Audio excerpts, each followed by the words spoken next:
Live tonight from Spectrum Field in Clearwater. Hello, Sean. Got the shades on, man. I know, looking very cool. Oh, it is absolutely beautiful. You got palm trees, 70-degree weather, sunglasses. I'm feeling great right now, and the Phillies are actually feeling great. It's another season and another step in the rebuilding phase for this team. You went from 60-ish wins to 70-ish wins, and they hope it's 80-ish wins today. Like you guys said earlier today, pitchers and catchers reported, but a lot of other guys showed up early just to get their work in, something that not only the players love, but the fans love as well. I shouldn't say this because they'll throttle me, you know, when I get to the clubhouse, but they'll pound the table on how they want guys to get there. Really, it's a long spring training, man. Then we got 162 games, and then after that, if you're good, you got another month postseason. So I've never been a huge you get here early guy.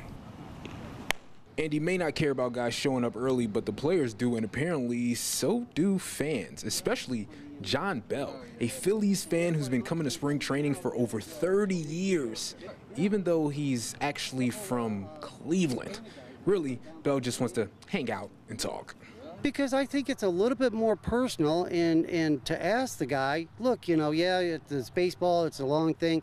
I ask him, did you have a chance to relax and clear your mind of baseball and enjoy life with your family?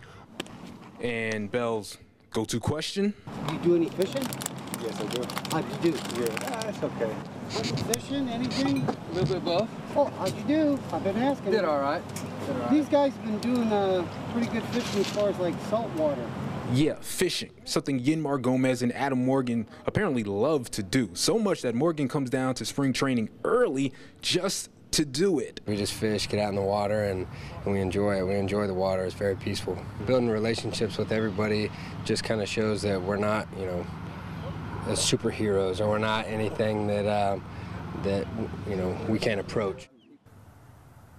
It's the fan and the player relationship. Really, they just want to talk and know anything about these players. Later in sports, McPhail actually talks about where he sees this team is and what they need the most. Back to you guys.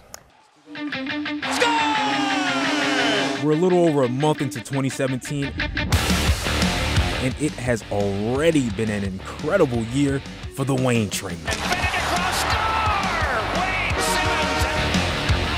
There's a ton of things going on in Wayne's life right now, but the one question everyone's asking is who's getting that MVP truck? My dad called me like 2 seconds after, and he's like, you know, just bring the truck up, put it in my garage. He's like, and when you're ready for it, you can have it. And I'm like, I was laughing immediately. It took probably, I don't know, I was still in the dressing room, my phone rang. Oh, he didn't even wait. He didn't even wait because he knew everyone else was going to be calling. Yeah, teammates, exactly. friends, everyone was going to be calling for that truck. He wasn't waiting. And it's only fitting his dad got the truck because his dad is the reason he's here. At just 3 years old, his father would take him to the rink back in Scarborough, Canada, despite not really knowing how to skate himself. My dad wasn't even the best skater, so he didn't really come on the ice, so it was all about me. And, you know, if I fell, he'd be over there yelling at me, get up, you know, not in a bad way, but, you know, just, you know, encouraging me, just, you know, get up. So, you know, I learned the hard way, but, you know, I'm definitely grateful for it. From there, Wayne fell in love with the game and got better and better, even though he heard a lot of this. Stick to basketballs. He heard that way too many times growing up, especially in a sport with little color. Simmons, quick shot, score! Wayne had to deal with a lot of racism, bigotry, and stereotypes just to play the game he loves. I was taught at a very young age, you know, you're going to be discriminated against, so you got to be ready for it. You know, my parents did a really good job with that. My mom always used to tell me, she always used to say, you know, don't go out there and, you know, try and physically hurt them. She goes, go out there and put it up on the scoreboard. And that attitude has got him to where he is today, a star player for the Flyers and an All-Star Game MVP. But that's not even the best part of his 2017. Wayne actually got engaged to his longtime girlfriend just a few weeks ago. Went to Vail with some of the boys. I think there's 4 of us. We went and we all brought our girls, and then the one day I took my lady off and we went snowmobiling, and then we got to the top of the peak, and was a little bit nervous, kind of walked to the cliff and then just spun around, and you know, I said to myself, I'm like, I gotta do it now if you're gonna do it. You're gonna get cold feet, so I just did it. You're making a lot of people look bad right now, okay? A lot of people have to step up the romantic game, okay? I don't appreciate you for that right now. You know what's okay? funny? It's so funny. She said to me, she's like, you showed up. And like, I'm not the most romantic type of guy, but you know, I think when you're gonna do something like that, I think it's, you know, it's a special moment in your life, and I guess you gotta show up, right?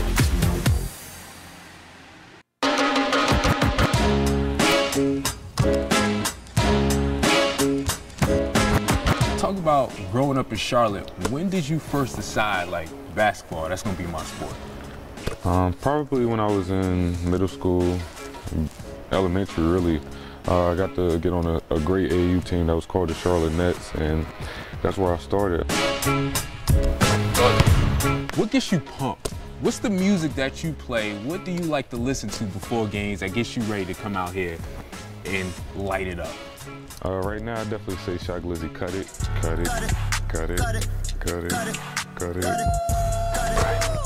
Now, I heard a little story I'm gonna have to talk to you about with the fro. You go, you get it cut, but it's not exactly how you want it. We got a barber that comes to our house and gives us a cut whenever we call him, so he came over, I just told him like a little trim, but he cut it off a little bit more than I wanted. As soon as I seen it, I said, everybody's going crazy over this when they see it. Coach, players don't want to say it. They always got jokes on Coach. You got a feel impression or any jokes that you have that you could? It just like yell like the whole entire name of the person. Right? So let's say it was James, he'd be like, James Demery. And we just laugh, little stuff like that, just because of how he said it. Celebrity crush. Who do you go with? I don't know. I'm really a big fan of this girl on Instagram, Miracle Watts. Listen, I seen Miracle Watts on IG. Yeah, that's a great answer.